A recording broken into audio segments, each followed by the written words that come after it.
Eu continuo gravando a série sobre Encanto e intercalando isso com algumas coisas que me ocorrem na hora, assim, eu tenho que aproveitar o momento em que as coisas surgem pra falar aqui. E aí eu tava pensando sobre a nossa expressão no momento em que a gente faz as coisas no culto. Eu tô falando em expressão mesmo, expressão, manifestação, a maneira como a gente manifesta. E ultimamente eu tenho entendido que as pessoas estão procurando algo quando elas vão em uma igreja, quando elas tentam assistir um vídeo no YouTube, quando elas tentam ouvir alguma coisa a respeito do evangelho, elas estão procurando algo. Existe algo que as pessoas estão procurando e eu não sei se nós estamos conseguindo entregar, porque eu não sei se as pessoas que produzem conteúdo, seja musical, seja criativo, seja pregação, se tá claro qual é a busca das pessoas. É difícil alguém no nosso contexto ocidental aqui que as pessoas não tenham ouvido a respeito de Jesus. Talvez elas tenham ouvido coisas erradas a respeito dele, mas sobre Jesus e sobre a sua história, muitas pessoas ouviram, praticamente todas. Claro, há muitas distorções. A nossa função é pregar a verdade do evangelho, ou aquilo que o evangelho diz que ele é. Mas será que as pessoas estão em busca de verdade? Eu acho que não. A mentalidade das pessoas está tão deformada pela relativização dos valores e pela cultura da narrativa que eu acho que elas não sabem que elas estão em busca de verdade. Elas não estão em busca de verdade. At all, assim. O que elas querem é algo que lhes supra uma fome. E qual é a fome que as pessoas têm? Será que você que produz conteúdo para a igreja, você que prega, você que serve, você que canta, o que é que você faz na sua igreja? Deixa para mim nos comentários aqui para eu ter uma dimensão de quais são os tipos de pessoas que eu estou alcançando enquanto eu falo. Sabe o que eu penso? Será que você sabe qual que é a necessidade das pessoas? Ou melhor, você sabe qual que é a busca no coração das pessoas e o que elas estão procurando? O evangelho é tão rico que a gente pode responder todas as perguntas das pessoas com o evangelho. A questão é que as pessoas não estão só em busca de um o quê. E é bem provável que elas nem saibam exatamente ou conscientemente o que elas estão buscando. Elas estão em procura de um como também. E o evangelho dá essas duas respostas para a pessoa. Existe um modo, um jeito de viver que elas querem. E você sabe o que é que eu tenho percebido que as pessoas precisam? Ou que elas querem, mas talvez não saibam formalizar? Elas querem vida. Tudo parece que tá meio igual e sem gosto. A experiência de assistir um bom filme é muito legal, mas viver a experiência ou ter uma experiência equivalente a um filme é muito melhor. E a maior parte das pessoas só poderá assistir a determinadas experiências. Eu assisti um filme de guerra esses dias, chamado 13 Horas, com o John Krasinski.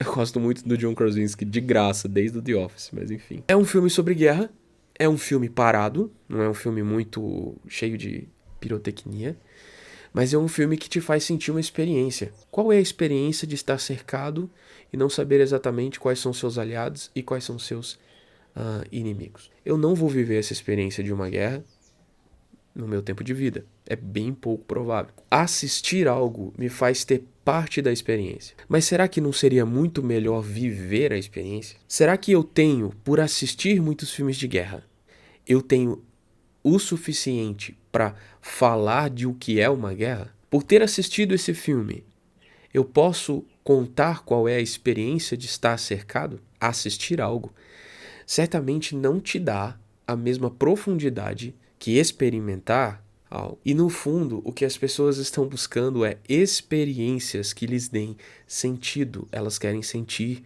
vida. Uma sociedade de consumo, uma sociedade da plateia, não é uma sociedade com níveis profundos de experiência, de vivência.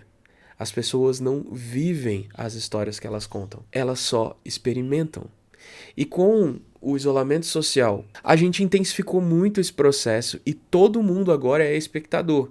Claro, a pandemia arrefeceu, mas a cultura de esperar, assistir, tá muito forte entre nós. E igreja deveria ser uma maneira das pessoas viverem o evangelho ou aprender a viver a palavra de Deus. viver o ensino cristão. É muito mais fácil você fazer um show do que você ensinar as pessoas a tocar, cantar e etc. É muito mais fácil você contratar profissionais ou encher de trabalho aquelas pessoas que já sabem fazer do que você ensinar as pessoas a viver aquilo. Se eu reduzir o campo bastante, o campo de observação bastante, falar só de musicalidade no culto, e aí eu vou entrar numa seara que certamente eu vou tropeçar em algumas pessoas, mas se a gente falar só de musicalidade no culto, só da questão da musicalidade no culto, muitas igrejas promovem um show na hora que estão apresentando seu momento de louvor, com luzes de show, som de show, condução desse momento como se fosse um show, e não é possível que quem está na plateia viva uma experiência. Viva o momento de louvor. Louve como se fosse um protagonista da experiência. Claro, existe uma soma da cultura do show, existe uma soma daquilo que as pessoas conseguem consumir mais facilmente, e existe uma preguiça muito grande em que esse momento tenha participação. Aí você quer me dizer assim, Davi, como eu posso fazer que as pessoas vivam uma experiência? Eu dou um microfone para cada um? Ou tira o microfone de todo mundo? Cara, o como você vai fazer depende muito da cultura da sua igreja. Não só da sua, mas de como a sua igreja vê esse momento. É uma questão que você vai ter que negociar. Mas consiga entender um ponto importante. Você precisa deixar as pessoas numa posição de viver a experiência de louvar a Deus, de experimentar aquilo. Não só assistir um culto. Tomando de novo aquele exemplo do filme. Eu nunca vou saber como é estar numa guerra.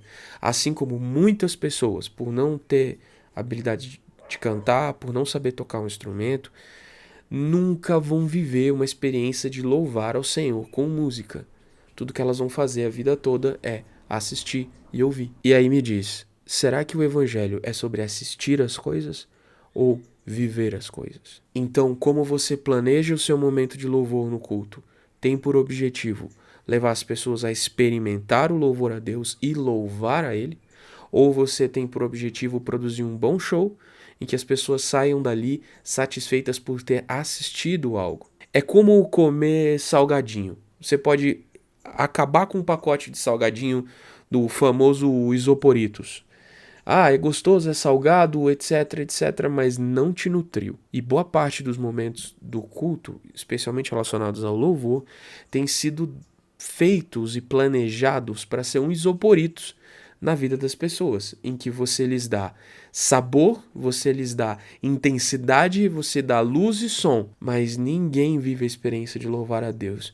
E é diferente do que Paulo fala em Romanos, um culto racional. Ele vai falar também em 1 Coríntios, eu louvo a Deus com minha razão também. Eu preciso trazer o meu entendimento para o momento do louvor. As pessoas não sabem o que elas estão cantando, nem por que elas estão cantando. Elas louvam. Louvor é êxtase para a maior parte dos contextos cristãos. E louvor não tem nada a ver com isso. Claro, existe uma elevação, existe um momento até catártico, e eu não acho isso errado, pelo contrário. A gente se desliga muitas vezes no momento que está louvando, mas é para todo mundo desligar, ou o máximo de pessoas possível viver isso de se derramar na presença de Deus, e não é só para quem está lá na frente, e não é só para as pessoas assistirem você adorando. Talvez você seja um ignitor, talvez você seja um iniciador desse processo, uma fonte de inspiração, uma ignição. As pessoas vão olhar e falando, caramba, que louco. E aí você tem que promover que o louvor seja um momento de todos. Como fazer isso? Não é tão difícil quanto você pensa. É uma questão de mentalidade e de posição do coração. Se você nunca tinha refletido sobre isso, é muito provável que você tenha sido ensinado a promover espectadores e não experimentadores do louvor. Simplesmente por pensar, eu quero que as pessoas participem desse momento. Deus vai dar chaves e saídas para você. Isso foi uma coisa que eu conversei muito no curso que eu fiz ano passado, na mentoria que eu fiz ano passado, chamado Liturgia Viva. E eu tenho uma vontade muito grande de retomar essa mentoria. Porque eu sinto que apesar da gente ter conversado sobre esse assunto, ainda há muito mais que falar sobre a produção de um culto que seja vivo e agradável a Deus e aos homens. E as pessoas vão encontrar a vida, a vivência, a experiência que elas estão procurando para além da mentalidade do espectador. elas vão viver algo. E aí o culto vai fazer sentido na vida delas. Porque o homem foi criado para adorar a Deus, se relacionar com Deus e ter uma vivência com Ele. Deus não colocou o homem num templo quando o criou, colocou o homem num jardim.